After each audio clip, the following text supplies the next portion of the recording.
and foods, how safe for Nigeria. Don't go away.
TV Guide is out exclusively with Governor Simon Lalong of Plateau State. Since assuming office, our rescue administration has pursued the path of peace and reconciliation and restored confidence among people of different ethnic, religious, and political persuasions. Peace is back on the plateau. We are building world-class infrastructure in roads and opening up opportunities for innovation.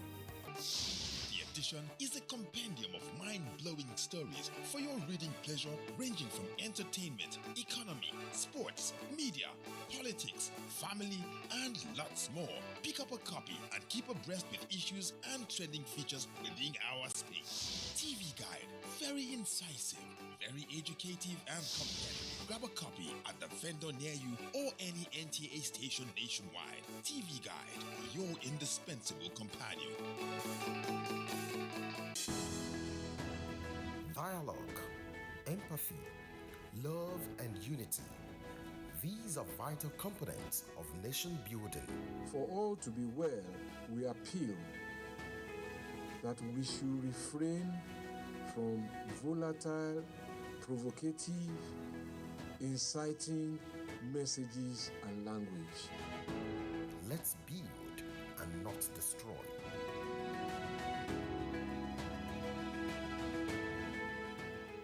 Nigerian youths are about the greatest assets the country has at the moment. It is therefore not surprising that the administration of President Muhammadu Buhari is strategically responding to the yearnings of the youth through multiple projects and programs. Youth entrepreneurship support, yes, by Bank of Industry, the Youth Investment Fund by the CBN, and several other conditional cash transfer programs. Recruitment of 774,000 social workers, majority of whom are youth, and so many other projects that are beneficial to youths directly or indirectly.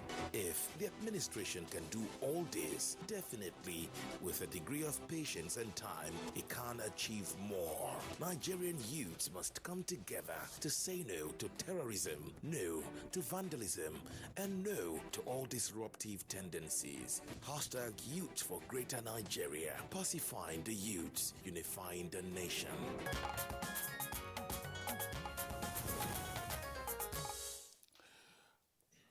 You're still watching Good Morning Nigeria live on the network service of the Nigerian Television Authority. Now, to kickstart our conversation, which is on the safety of GMO foods for Nigerians, let's listen to this background I put together by our correspondent, Ekene Undulwe.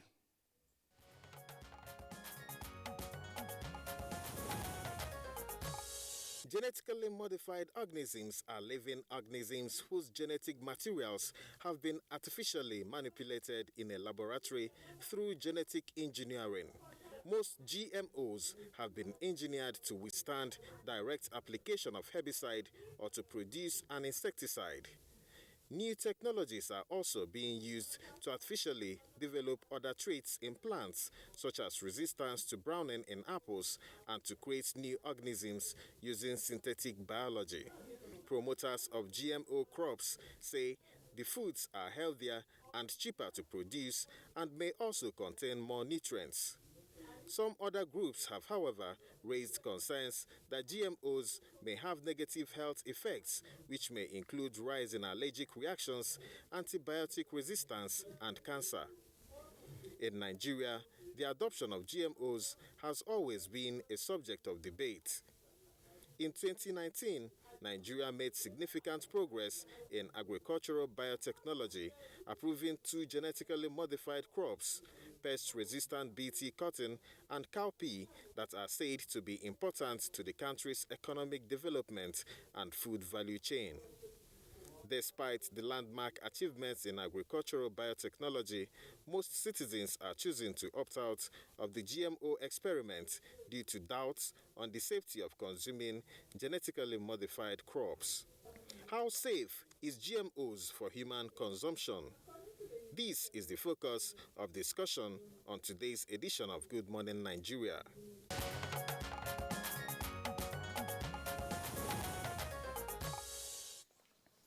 And joining us in the studio to discuss the topic, first let me introduce here in our Abuja studio, Dr. Mohammed Mahood Abubakar, Honorable Minister of Environment. Honorable Minister, you're welcome to the program. Thank you. Morning. We also have here in the studio Professor Abdullahi Mustafa, Director General, National Biotechnology Development Agency, NABDA. You're welcome, sir. Good morning, Nigeria. We also have via Zoom from Uyo, the capital of Akwa Ibom State, Nemo Bassi. Nemo Bassi is the Director, Health of Mother Earth Foundation. So you're welcome to the program.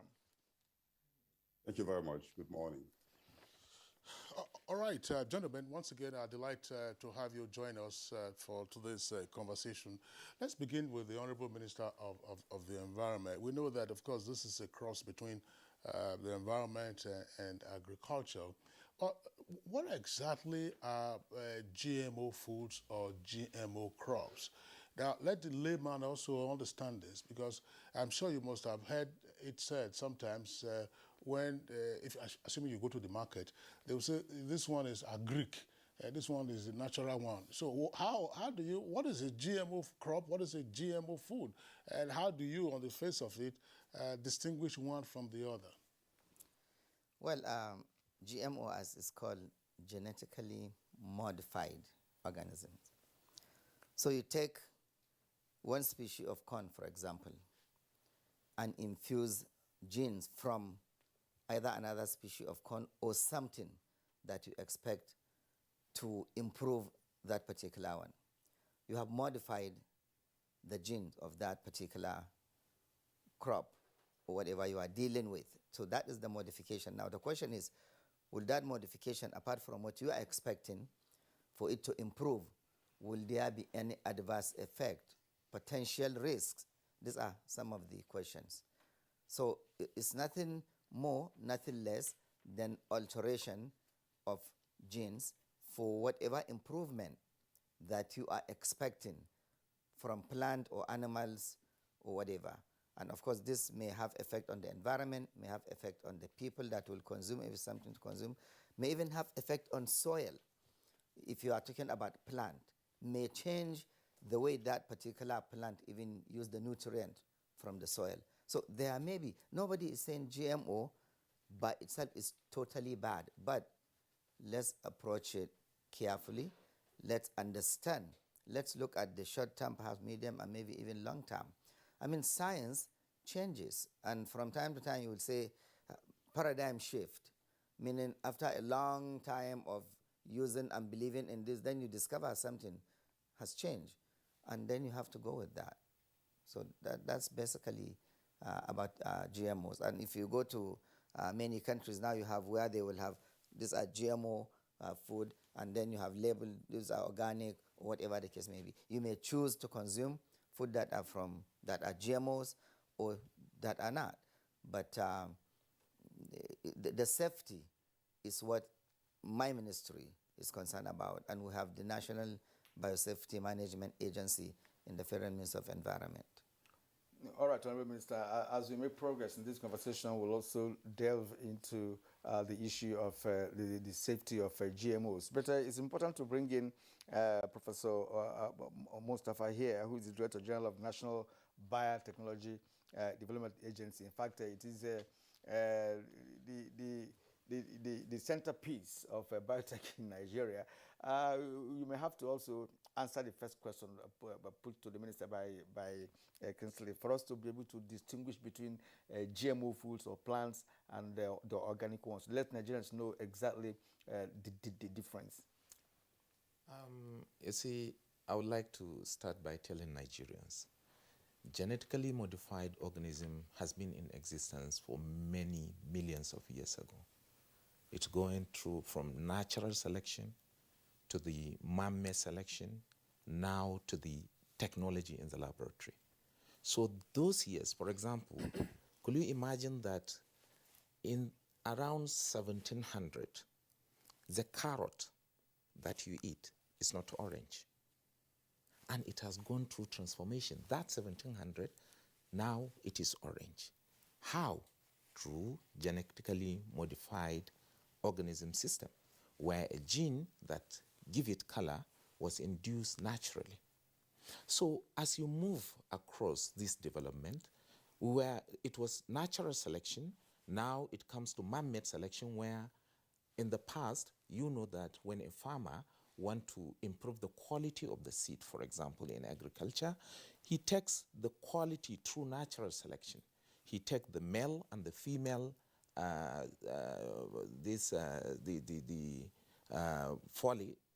falling grain that will add to the female, and then through that, the farmer can be able to select the best quality seed that he can plant the next season. And through that, we have evolved over the years to improve on the quality of the seed that we produce. Now the technology has changed. That one, it will take like 10, 20, 30, 50 years before it will adapt, before we can select the best quality that we need. But now, using this technology, because day by day, this thing is improved. Now man has a way of going deep down into the gene and see how it can select the gene and add it to the gene, to the plant of interest. So there is also a difference. In the genetically modified organism, at times you introduce gene from a similar plant that has resistance to certain property, certain character that you want. And again, there is a way that you can modify the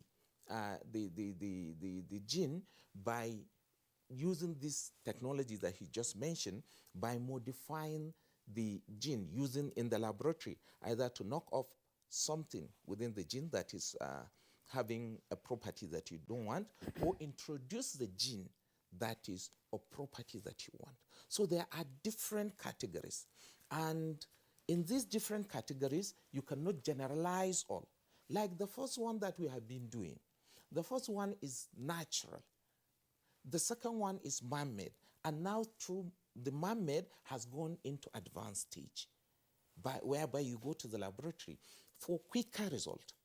And this thing, you are saying the GMO, how safe? Yes, it's safe.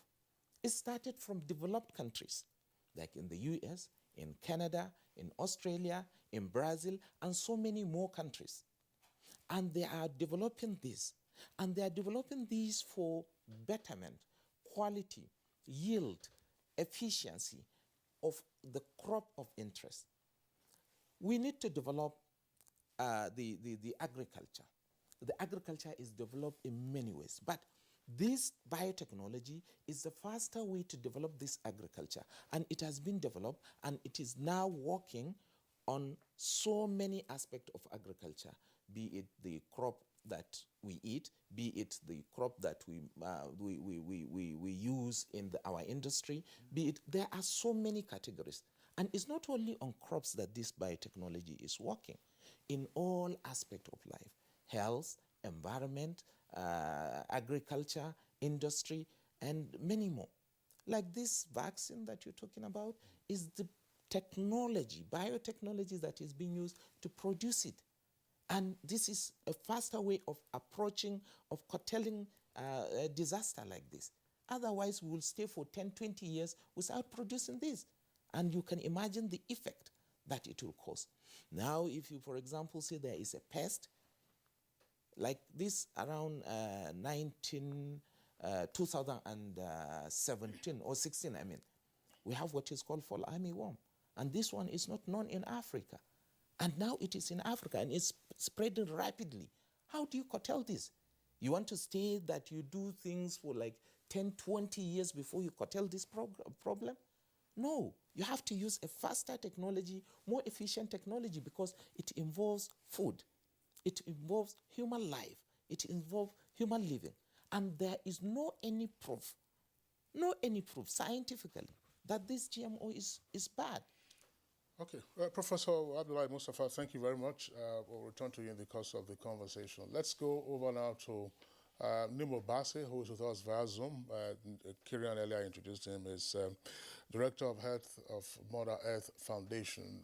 Architect Nimo Basse, give us your take on GMOs in general. I mean, our two guests here, Honorable Minister and the Prof, have indicated what GMOs are all about. And more particularly, where is the higher application? Is it in food crops or in cash crops?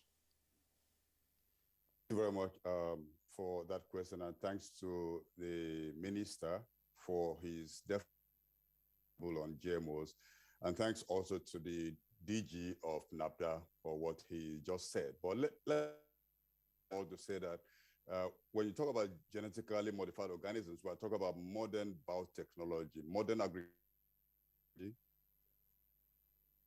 And this is barely about 25 years old. It's not millions and thousands or thousands of millions of years old. It's about a couple of decades old. And there has been a lot of difficulties in terms of doing long-term testing effects of genetic engineering on agriculture, on foods that people have to consume.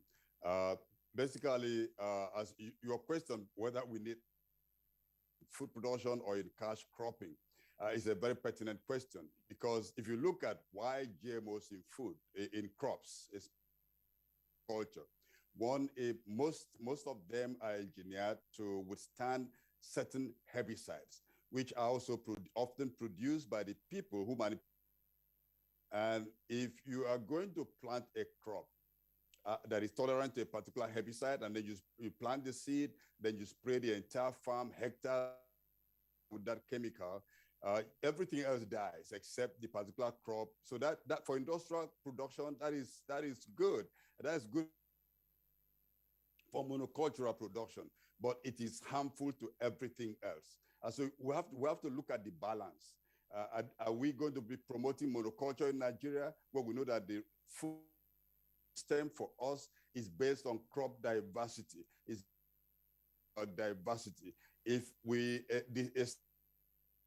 just to promote the commercial interests of a particular corporation or corporate set of controlling seeds and chemicals in the world, would be in a very bad shape. There are other genetics who are engineered to act. In other words, like the BT beans, they out into the farms in Nigeria that kill pests. And so when the pests die, of course, that has get pests who could also be harmed by this kind of engineering. Most Nigerians operate on the basis of cultural or plantation. This is why we need to consider our context in which we are operating. When you go to America, to Australia, this where GMOs are being allowed, where GMOs are being restricted. For example, Mexico is the center of origin of corn.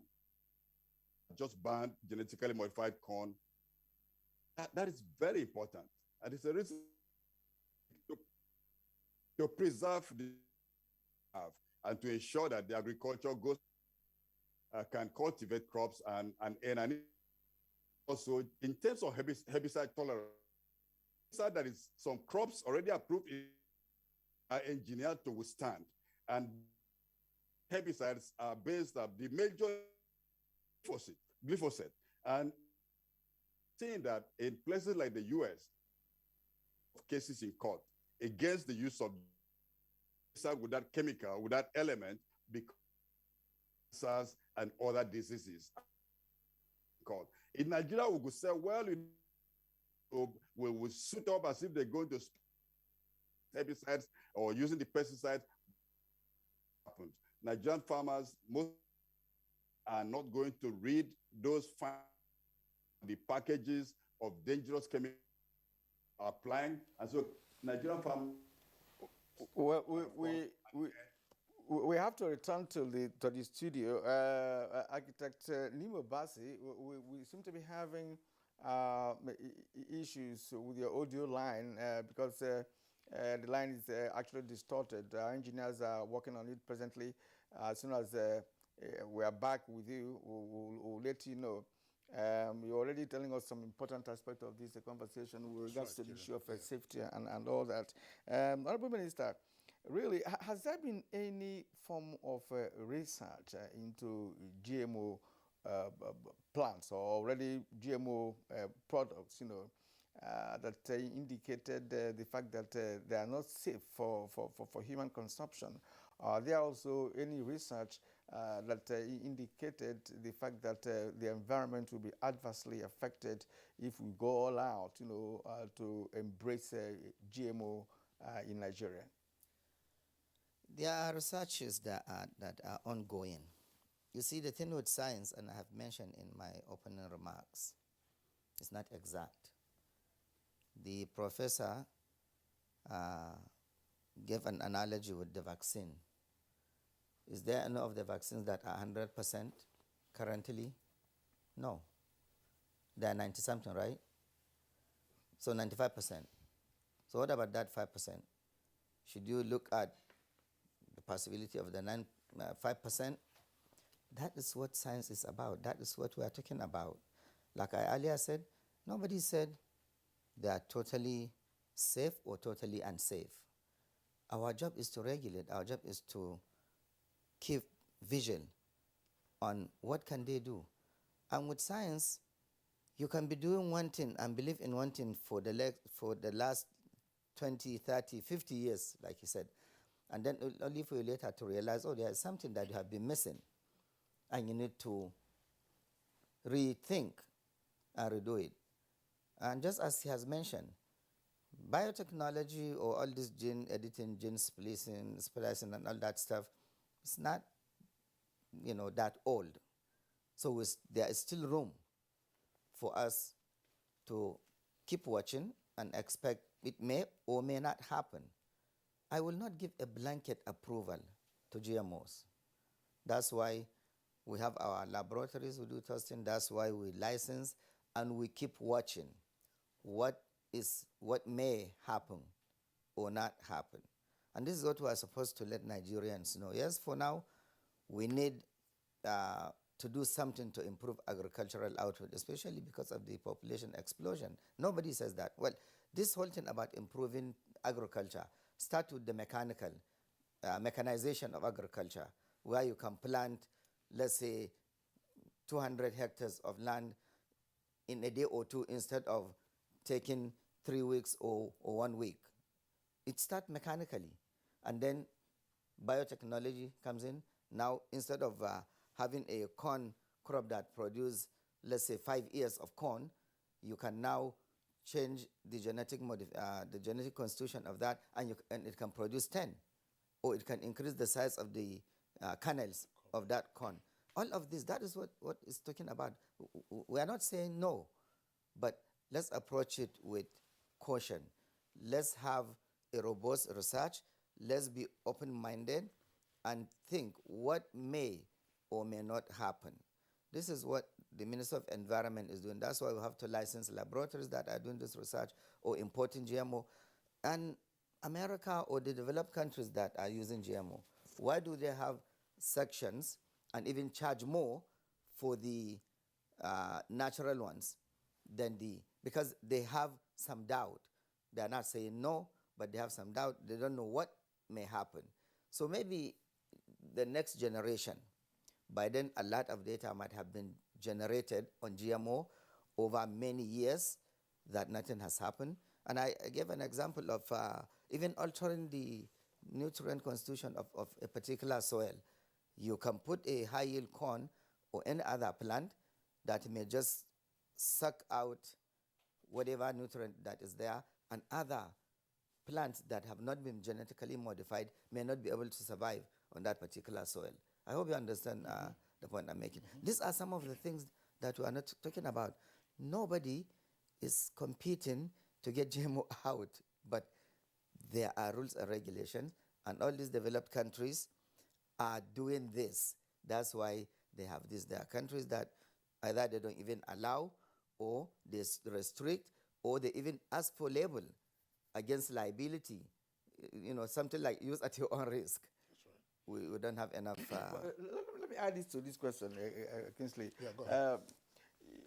You know, when there is a food crisis elsewhere across the globe, countries like America and Canada, those who are rich in agricultural produce, usually will send food items, you know, in great quantity, you know, to those crisis-ridden areas, right? So one wonders if are they sending organic food, or are they sending foods that are aided by, you know, genetic modification, because they send these things in tons, right? And one wonders if they are all sending only organic food items to such areas. Has there been any kind of research to find out what they do to be able to have such food items in quantum to send out to crisis-ridden areas? Absolutely. They may be sending a mixture of both, the ones that are genetically modified and the ones that are natural, using agricultural mechanization to produce tons and tons of grains over a large area of field. And that's something that we lack. Here in Africa, we have all the land. But, you know, you hardly see a farm that is hundreds of hectares in size that can produce a lot of tonnage of crops. So, yes, they might be sending both. And again, it may be, and also there's another thing about that. Depends also on how much you consume also. So now let's come to bioaccumulation with biotechnology. There are certain things that minute quantity may not do anything. You continue consuming, and if they are bioaccumulative, they remain in the tissue. They don't go out. And if they are going to be harmful, there will be a threshold that when they get to that, they can start causing issues, whether it's cancer, whether it's slow reaction time, whatever that the case may be. So this is why being cautious is all about, because like I said, science is not exact. And if we're talking about natural selection, let's go back to the pristine period, the whole environment itself before the advent of man. A lot of things are happening: flood, volcanic eruption, erosion, this and that. The environment will naturally heal itself, come back as if nothing happens. But with the interference of man, it's not the same. So the genetic selection that the professor is talking about from the very beginning, that is natural, is natural. You don't fight with nature, it's natural. So it happens by itself, and it will happen whether man interferes or doesn't, whether there is biotechnology or not. But when we consciously try to do this biotechnology using science, yes, we have the knowledge, we can do it, but we always find sometimes when we do things, there may be side effect of one thing or another, even medicine that we take. All right, Honorable Minister, thank you very much. We're talking about natural selection, and that reminds me of Charles Darwin, and the principle of Darwinism, that's the origin of species. But Professor Abdullahi Mustafa, again, just before we come to the rules and regulations governing GMOs in Nigeria, we're talking now about genetic engineering, and you're saying that this is intended to boost yield in some cases, to boost resistance to pests. and diseases. But tell us, Kirian, I mean, I don't know how many we have, but you've covered science and tech in the past. We have a number of research institutes relating to agriculture. You have for food crops, I think somewhere in Umudike, also cereals somewhere in the Niger State near us here, right. Cocoa Research Institute in Ibadan, and then Rubber Research Institute in Benin, NIFO, which is also in Benin, which is oil palm research. What are these institutes doing? Are they the ones? Are they the architects of these GMOs? Or are we saying that, no, those institutes are not working hard enough, so get super genetic scientists to get the GMOs for us, and then, it's a new dawn? Well, I don't know whether your question is directly saying what is NAFDA doing and what is the relationship between NAFDA and this institution. Yes, you can contextualize all of you that. See, yes.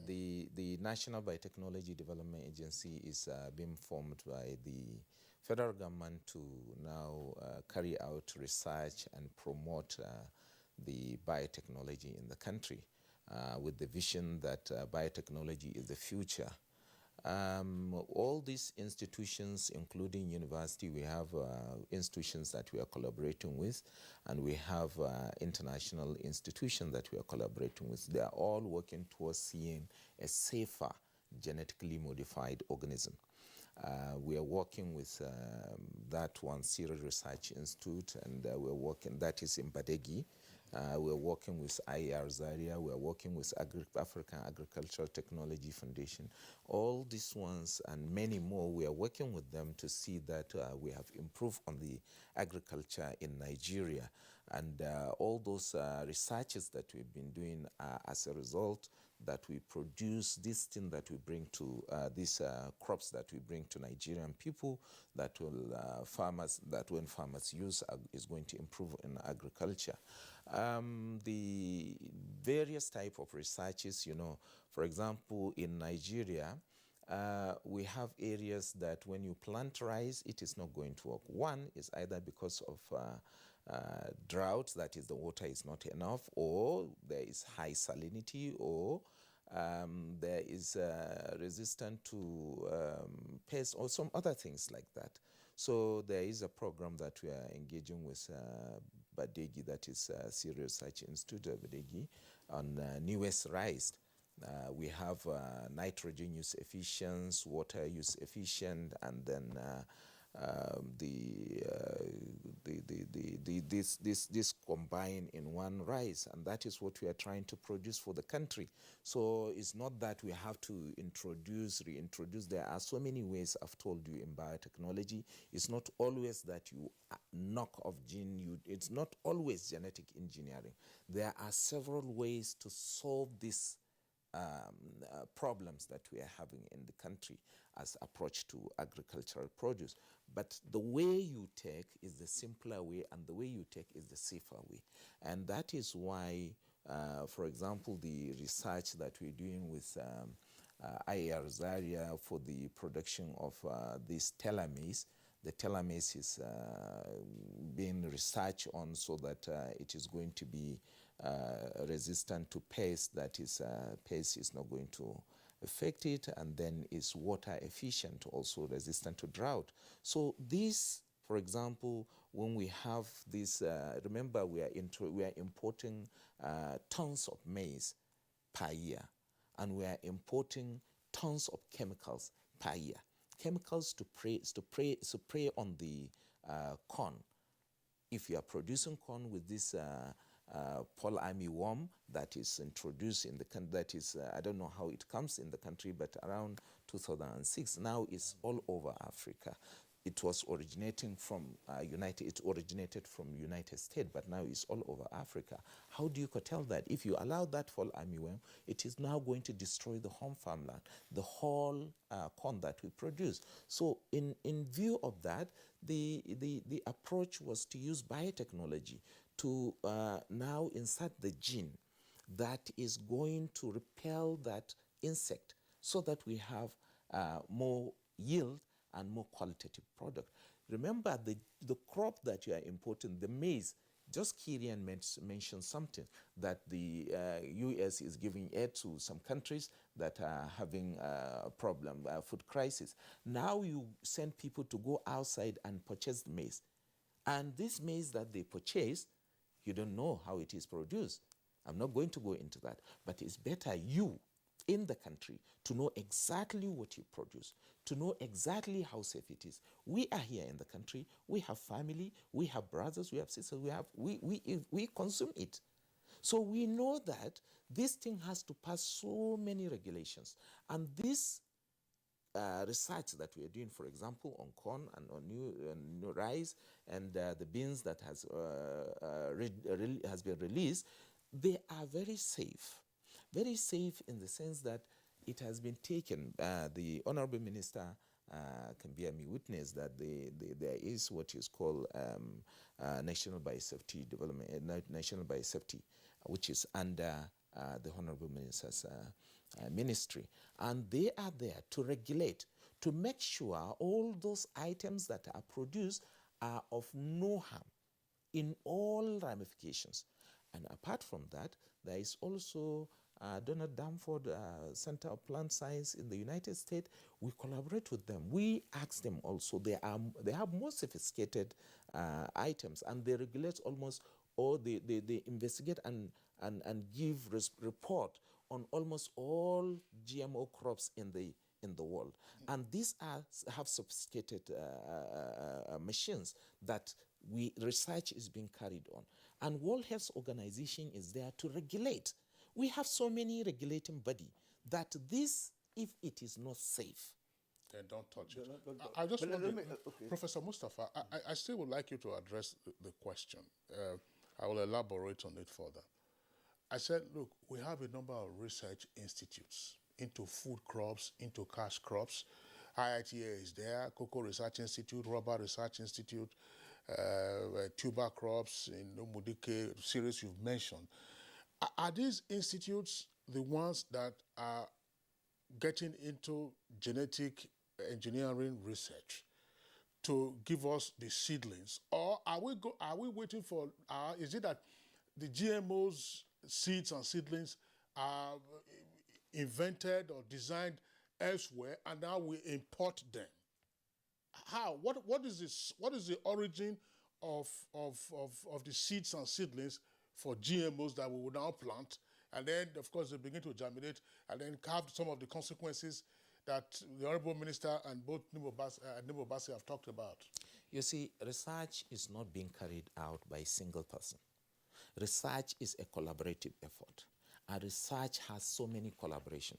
Some part will be done, for example, in Cereal Research Institute, Badigi, or some part will be done in IAR Zaria, and some part will be done in NABDA, and some part which requires certain sophistication will be carried outside the country. So this is how a research is being done. It's not only one single person or one single institute or one single group that carries it out. That is what is obtained across the world. And this, what I've told you, is something to do with sophistication, something to do with carefulness, something to do with following it bit by bit. So in any stage, there are groups that are specialized in such particular group. So you cannot say it's only one institution that carries out that particular research. It's a combination of institutions. So that is how it is. I hope I answered. Let me also stay with you, because NABDA has been in existence for getting to 2 decades now, if I'm right. And NABDA has also been involved in genetically modified organisms since that time. But I want to ask you this specific. I know you just took over a few months ago. Has there been any genetically modified crops or plants or farm in Nigeria for experimentation? Has there been any?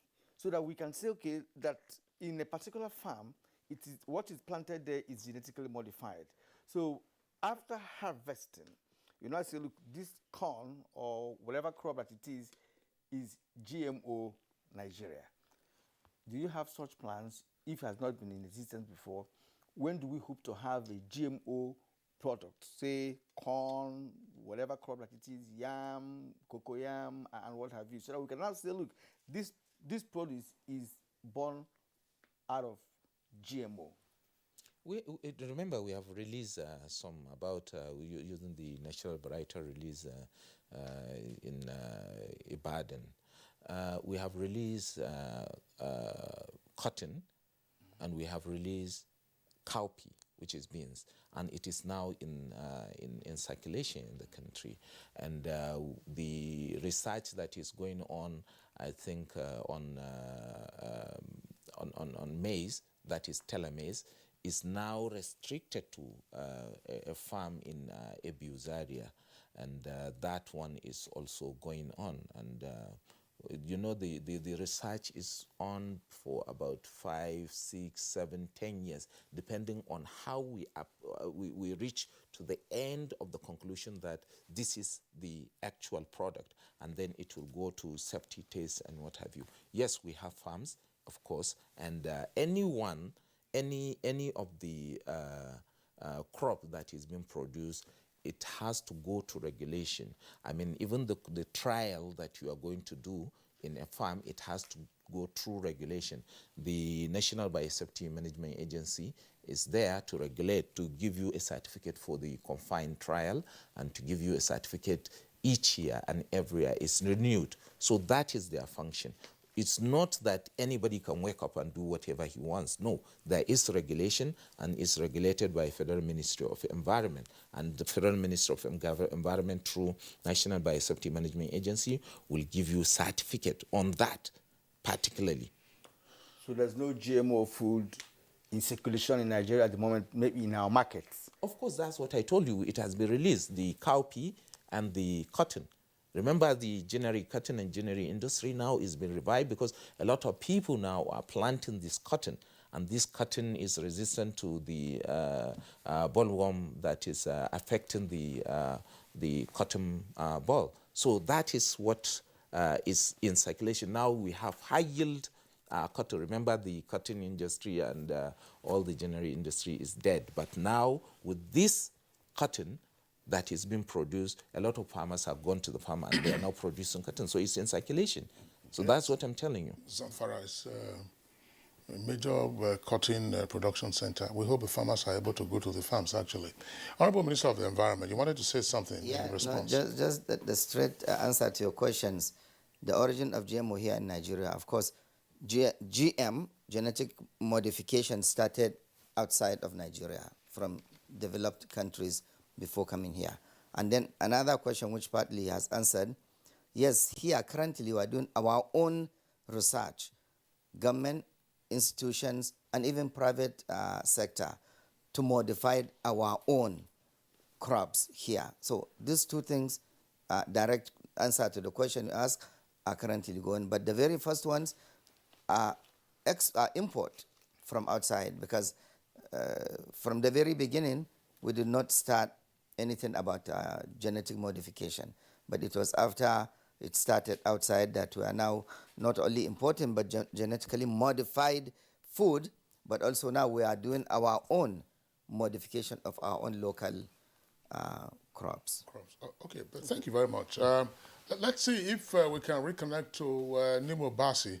Nemo Bassi, sorry, we had issues with your Skype, with your Zoom connection. The audio, as my colleague Kirian pointed out, the audio was halting.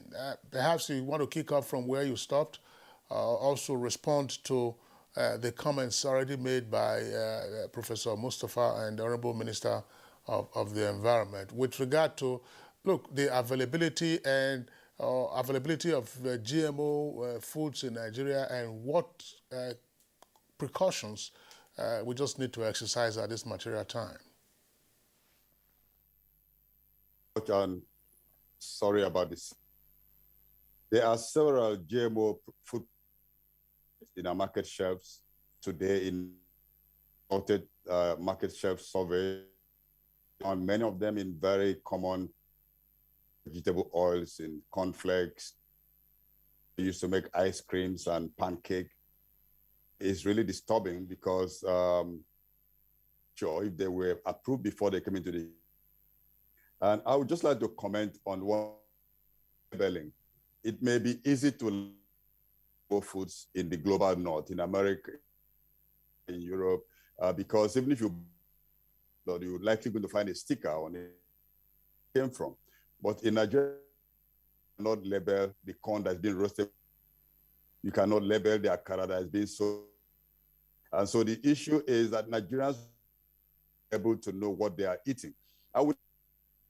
GMOs we can continue with the research institutions to do research about the applications that we can invest our resources.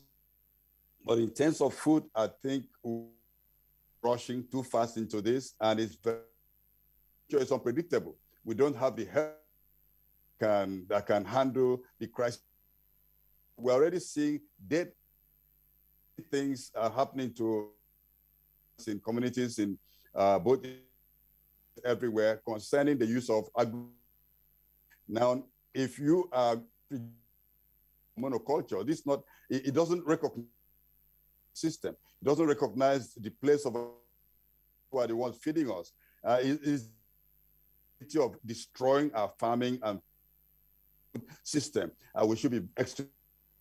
I know NAFDA's job is to promote before the law was made, and they've been mostly about agriculture, but they have a lot of they should invest in. Let them do some food that is directly needed by Nigeria and for medical application, and leave the food sector. Let the Ministry of Agriculture, Environment Ministry, to promote the extension services in Nigeria, help Nigerian farmers to thoughts that are in consonance with, rather than using artificial means.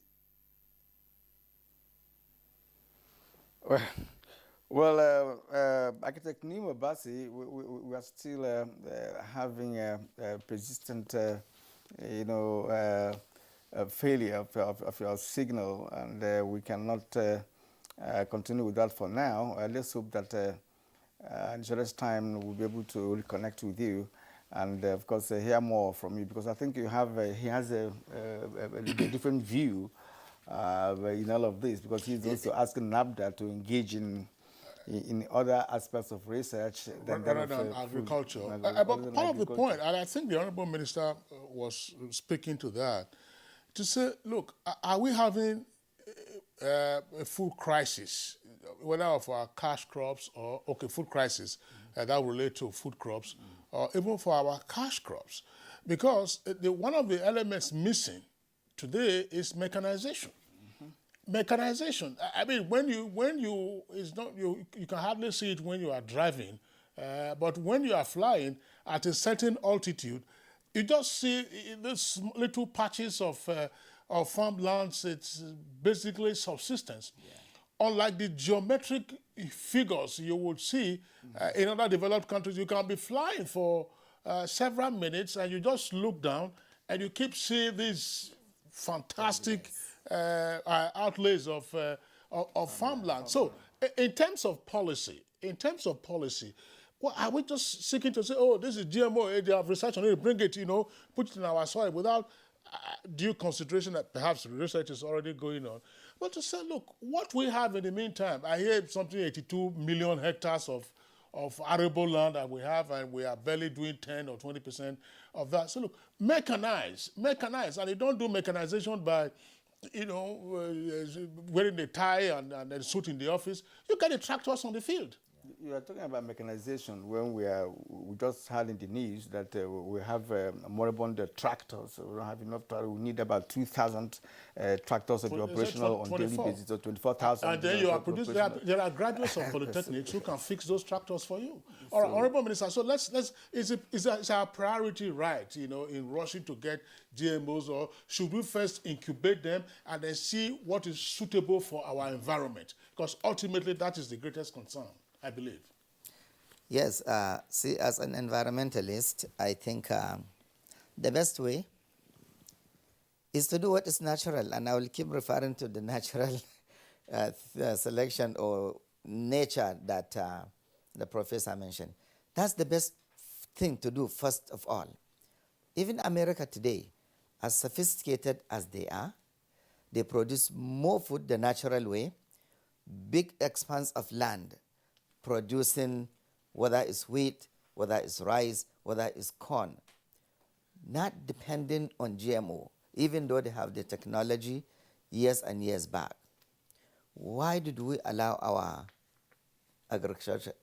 cultural base to die? Well, I think we know part of the reason, but it's first of all what we should depend on.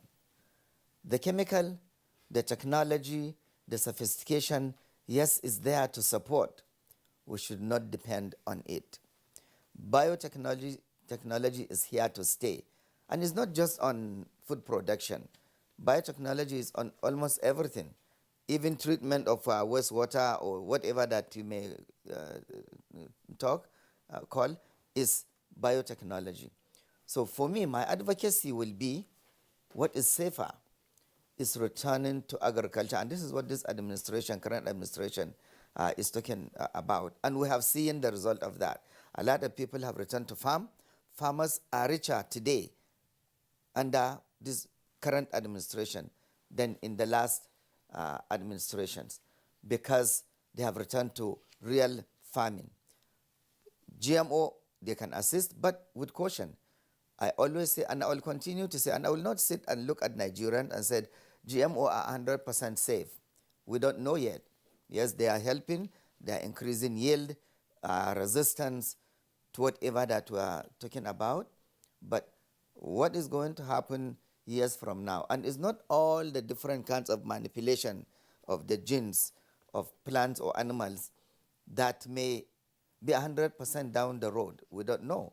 We are not doing just one thing, but they are doing different kinds of manipulation. Whether you are manipulating corn or cassava or potatoes, whatever you will be doing, the effect in corn may be different from that of cassava, from this. And this is what we are talking about. To be careful. We are watching. That's why biosafety is there to license all this. But ultimately, the best thing is we should not have allowed our agricultural base to go. Look at all this arable land. You are right. When I see little patches up in the air, I feel terrible. And when I go to, whether it's US, France, or Britain, you fly, you see a farm of thousands, continuous. Hey, even Malaysia, for God's sake. I went to Malaysia. I was driving on the road for kilometers of this... palm trees. Thank you. From the airport. I did. Yeah. But where did they get it from? From here, from Naifor in Benin. Thank you. So this is what we should be more concerned about. Let GMO be an addition. Let it be as its development. We may get to that future where probably GMO may be the in thing, is totally perhaps safe by then, all the bubbles. But if you can look back 50, 100 years and find what I mentioned earlier, a paradigm shift, why will you not expect to say GMO is 100% safe before you get to that 50 years? Well, gentlemen, I so much admire the issue of agricultural lands that you just mentioned. Yeah. But in the countries we're talking about, they don't have the issue of herdsmen, farmer issues. And these are also countries where institutions own farms. I have seen a farm owned by the military in Israel. You need to see what is there. Even in Egypt, the military owns farms and cottage industries and what have you. Because if in Nigeria, for instance, for individuals to engage in such mechanized farming, there are just very few, Dangote, and very few of them that are involved in mechanization.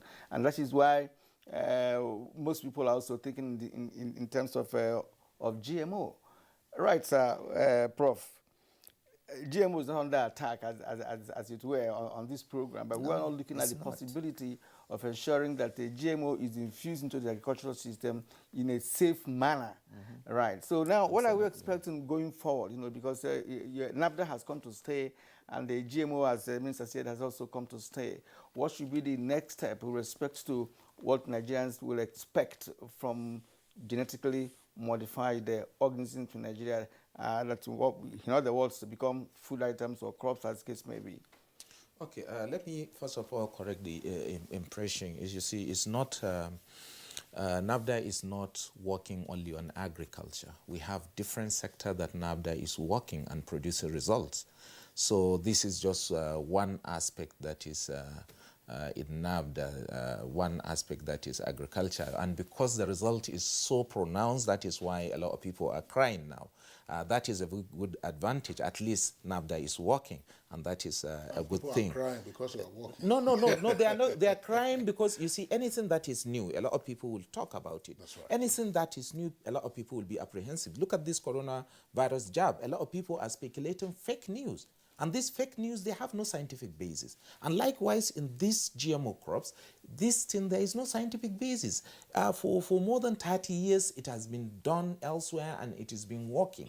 And for example, if you take America, for example, the soybean, 93% of their soybean is GMO.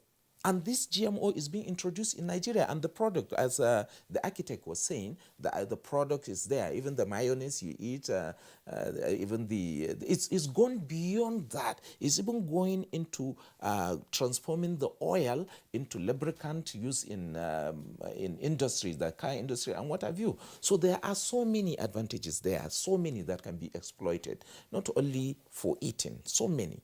And when you go back, we have environment. The environment we are working on, for example, the cleaning of Ogoneland is all the biotechnology approach.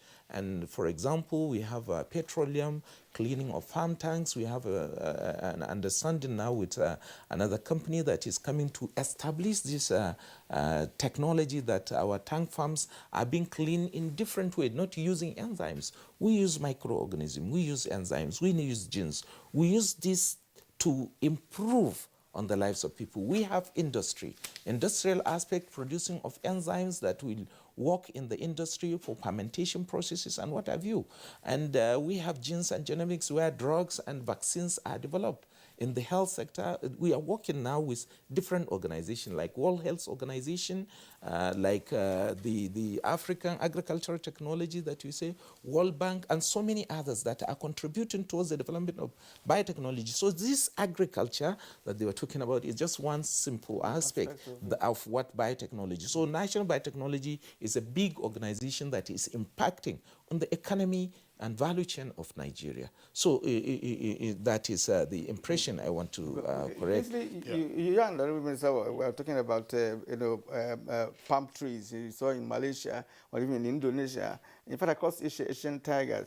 Have you observed the size of those palm trees? Big time. The size of the palm trees, The and the ones we have in Nigeria here. Our own is very thin. Theirs is very big. And I'm not asking, is it not GMO that they applied? That is what I'm trying to tell you. That they applied? There is a research that was going on. Somebody that I made, that research, you see, here in Nigeria, we have the bacteria that attack that palm tree. And it will attack it in the very, very early stage. And you don't know until it reaches about 5-6 years. So if you don't know until it reaches about 5-6 years, you wasted money, and this has not been detected, then it means you have lost billions of naira. So the research that they have gone there is to now detect this microorganism, the bacteria that affect, that kill this palm tree.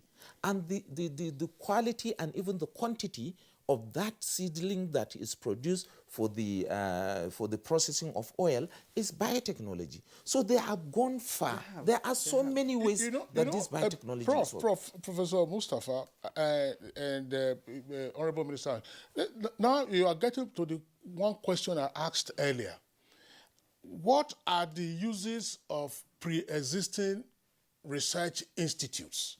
I mentioned that NIFO, Nigerian Institute for Oil Palm Research.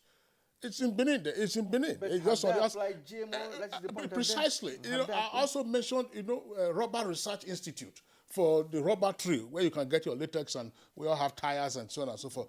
Cocoa Research Institute. I said, look, the various research outcomes that they are having, and then seeking to improve seedlings or improve yield, is that GMO?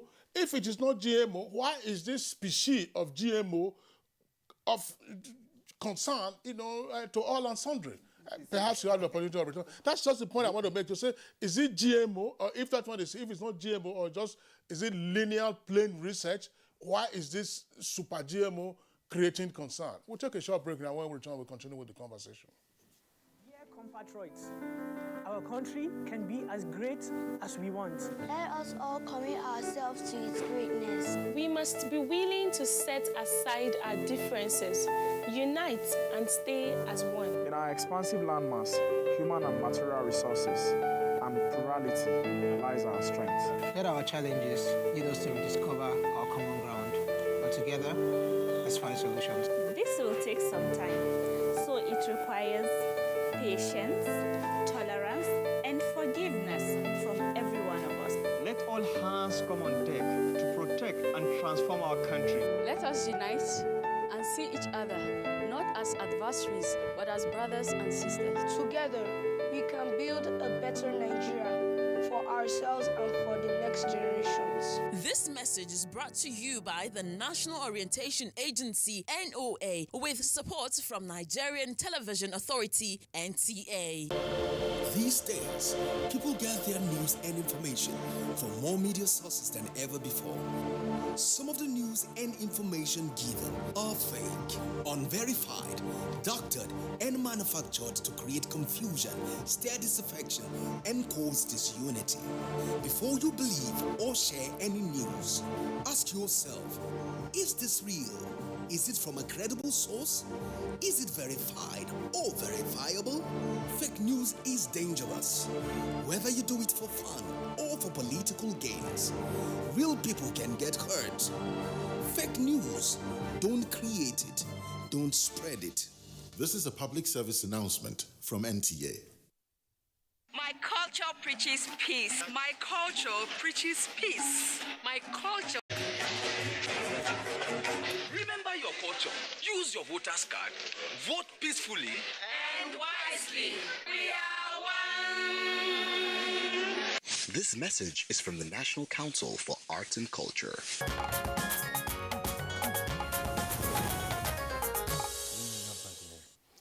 All right, so welcome back. You're still watching Good Morning Nigeria on the network service of the NTA. And of course, we are engaging two of our guests here in the studio as we're already having issues with Nimo Bassi, who is reaching or has been reaching us via Zoom.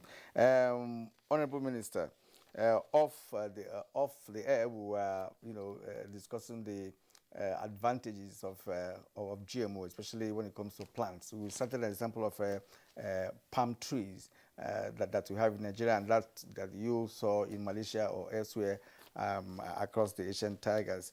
Now, what is it that NABDA and other research institutes must do to be able to come up with Nigeria's version of GMO as it affects either, of course, you said the cowpea and cotton that has been taking place. What are about other crops? We have yam, cocoyam, and other crops that we eat in this country. Should there be a kind of a collective effort, between NABDA and other research institutes, and of course the Ministry of Environment, to see how we can now engage in developing Nigeria's own concept of GMO that we can trust, that can be safe, that can be proved to be safe, even safer than the ones we have outside Nigeria?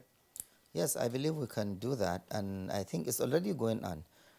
You see, the NAFDA, Minister of Environment, the institutions, even the private sector should work together, should collaborate with this. This is technology, like I earlier mentioned, is here to stay. The only thing we will want to improve it, and get to that level where, yes, we are very comfortable with the GMO, with whatever that we are consuming.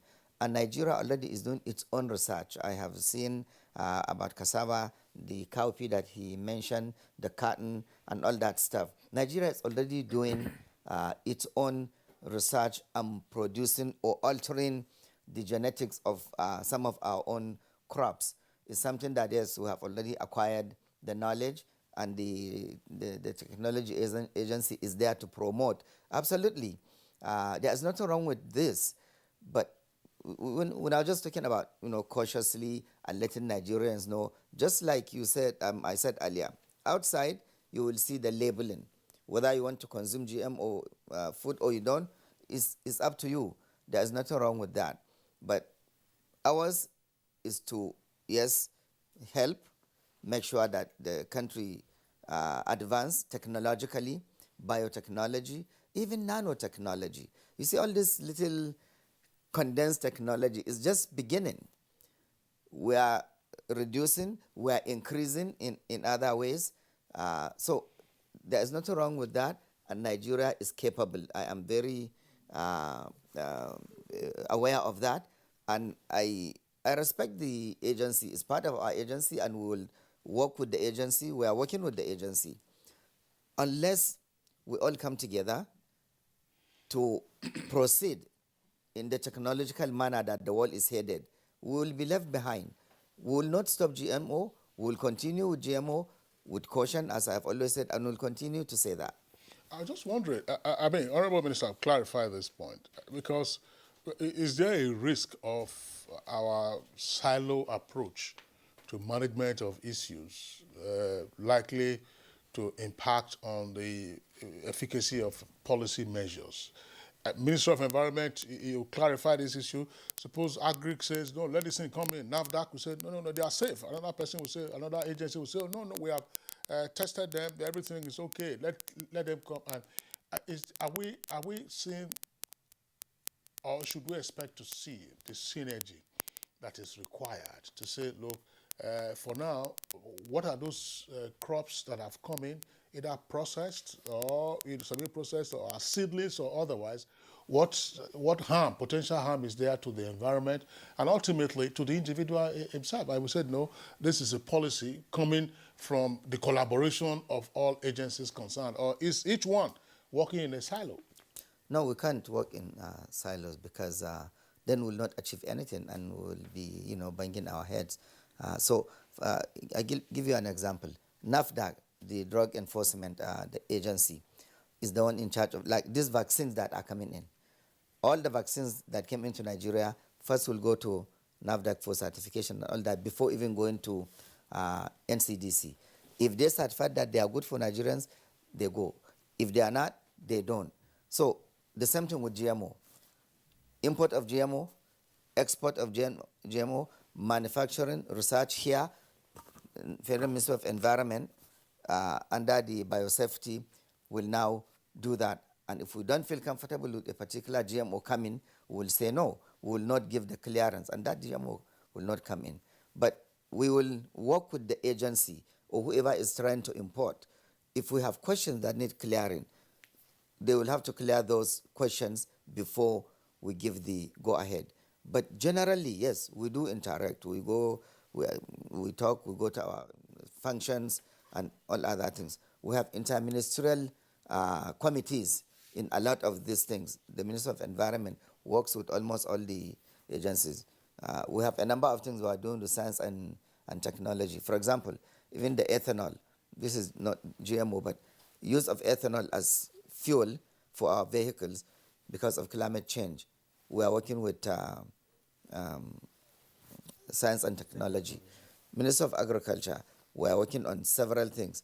Water resources. So there is this collaboration already, and this biotechnology is no different. Okay, Prof, on the issue of animal husbandry, how far has the GMO worked in that? I know you have a center somewhere in Bayelsa and somewhere up north. Let us know what is happening at those centers. Are you also involved in animal husbandry with the application of GMO? Well, there are two aspects to that. I told you in GMO we have the natural selection and we have the genetically engineering approach. So on the issue of the livestock, we have those two aspects. Recently, we have organized a department or a unit that is going to take care of animals genetically modified system. And then prior to that, we've been working on improvement on the meat size of the livestock and then improvement on the milk production, for example, of the livestock. That research has been on for almost 12 years now, and we have reached to a second stage whereby we domesticate the technology. We have now identified the real Nigerian livestock. For example, when we are talking about the milk production and we are talking about the bigger animal like cows. So we have we have passed the first stage, which is selection of the appropriate animal that could be improved. So in the second stage, which is supposed to start this 2021, we have now select Bunaji and the one other one, Bunaji, and is Fulani traditional name. So these two has been identified, one for meat production and the other one for milk production, so that we improve the milk production from like 1 or 2 liters that we're getting now to about 10, 15 liters. That is what is obtained elsewhere. Remember, a lot of people are importing cows from other countries, but remember there is adaptability. Those cows that were there have already been adopted there. So when you bring them there, the environmental factor is not favorable to them. So you see them either dying, or they're not producing as expected, or even the feed that you give them is not going to be the feed that they want. Then you have to start importing the feed, all these problems. So in order to solve this, to use our own, we have delved into that research, and we have reached to the second stage, whereby it's only to improve in the meat and the milk production. And has there been any experimentation on that? Yes, of course, of course. We have now reached. But is it not to be imagined that the outcome of a research of this nature, which is fundamental, will be more applicable under a ranching system rather than the free roaming that we're having now? Of course, you see, that is why even I saw you discussing about this National Livestock Transformation program that has been flagged in Nasarawa yesterday. We were there. Okay. We are part of the program, and we have an area that we are keying in. That's why I told you NAFDA is about everything. In that aspect, we are into 3 aspects that we key in the program. One is this one that I've mentioned to you, the milk and meat production improvement on our local variety. And 2 is the production of the feed, that is the grasses that these are going to eat, because we have improved the grasses up to the certain level of high protein content. So we don't have to import grass from Brazil, as was suggested a few years ago. No, we have done that. That is why I met with His Excellency, the Vice President of Nigeria, and he linked us with the National Chairman, National Livestock Transformation Program, Dr. Andrew, and we have been working together smoothly. And then the other one is on the environment, where the ranching. Okay. All right. Professor Mustafa, we're having to interrupt you. We understand that Zoom to Numobasi. Numobasi, I mean, it's unfortunate this is the intervention of tech. So just let's have your thoughts on this aspect. What caution do we need to further exercise? There's a point you made, though, to which there has been no response, again, because we have not asked Professor Mustafa to respond to that. How much intelligence we are gathering from elsewhere around the world to guide us. Mexico, you said, has already frozen the utilization of GMO for corn cultivation. But tell us some more what your attitude is towards GMOs and what we need to do. Thank you very much, and I hope this holds for a few moments so I could share a few points. The whole issue about GMO, especially this regulation, is the issue of risk. It's because there's a risk in GMOs. That's why there's a regulatory framework to monitor and ensure that things are not done in a way that would be harmful, or that risks are minimized. One of the issues why our research institutions are not focusing so much on I would say agroecology, for example, on agricultural system that works very well for us, is the source of funding, lack of funding. We don't have sufficient funding from government to institutions, and this is a challenge for generally institutions and universities. And so we need to see more funding going to these institutions so they can help find ways of growing crops and producing food in a safer way that is less risky than what the GMOs are providing. And of course, we're talking about old school GMOs, more or less. It's a new version that is called gene drive, that I may call extinction technology. It's a technology whereby a species can be engineered out of existence. In other words, you can engineer, for example, a species of goats, and all the options will be a particular sex, and then after a couple of years, they will totally wiped out. So we need to be careful about the effect on our biodiversity. The biosecurity risk is also a big issue, and the fact that things can drastically go wrong. I think we need to understand that as much as plantation agriculture looks very attractive, we need to find agricultural system that produces healthy soils. GMOs depend on chemicals, they depend on either herbicides or whatever, and these do not produce healthy soils. They depend also on artificial fertilizers, and we need to find a system of agriculture, which is what our people are already practicing, which needs to be enhanced, that enriches the soil and helps to fight global warming. This is one of the major ways of global warming, besides stopping deforestation. So it can help, but industrial agriculture goes in the wrong direction, creating more problems by releasing more greenhouse gases into the atmosphere. The other thing I should mention is that we're having emergencies in a part of the country, like for example, in the Middle East, in Northeast, where farms have been attacked and crops destroyed. Has anybody tested the seeds that have been donated to be planted by the farm? Are they indigenous seeds? Are they organic seeds? Are they seeds that farmers can harvest and save and replant? Or are they things that will now hook farmers to the market, to the seed sellers? This is one other challenge that most present, because when you plant the seeds, harvest once and replant, you may have a good at the first season, but if you keep those seeds to the plant, you're going to have diminished harvest. And this is by design. It's something we experience with hybrids, and you have to always go back to the market to buy more seeds every time you're going to plant. And this would impoverish our farmers. It's not our system of food production. There's been very many researches done about how to take care of pests, to take care of seeds using biological means. There are farms close to Abuja where you could see this working, and there's really no need to jump to a system that is extremely harmful. So are you actually saying that there's no need at all for Nigeria to engage in GMO when, of course, we have a regulatory agency that can determine whether it is safe or not? Just in a nutshell. Nigeria does not need GMOs. I don't have any about that at all. The issues that go, we don't need GMO, at least we don't need it in the next foreseeable future.